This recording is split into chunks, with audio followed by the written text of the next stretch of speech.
ළමයි ඔයාලට ලබන සතියේ සාමාන්‍ය පෙළ විභාගයට මුහුණ දෙන්න සිද්ධ වෙනවා.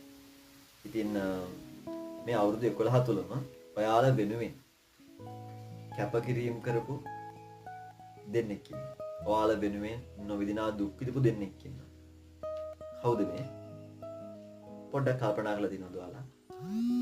ඒ වෙන කවුරුත් නෙමෙයි ඔයාලගේ අම්මයි තාත්තයි. අම්මයි තාත්තයි ඔයාලා වෙනුවෙන් මොනවද නොකරේ? ඔයාලා ඉන්න හැමදේම අරන් දෙන්නේ නැති. ඔයාලට ඉගෙන ගන්න පන්ති ෆීස් දෙන්නේ නැති. හැමදේම පුළුවන් විදිහට අම්මා තාත්තා ඔයාලා බලා ගන්න. ඉතින් ඒ හදවත් දෙක හරි ආසයි. ඔයාලා හොඳට ඉගෙනගෙන ජීවිතේ දිනනවා බලන්න. ඉතින් ඒ කරපු කැපකිරීම වලට ඒ තියන් ඉන්න බලාපොරොත්තු වලට ඔයාලට යුතුයකමක් ඉෂ්ට කරන්න කාලය ඇවිල්ලා තියෙනවා.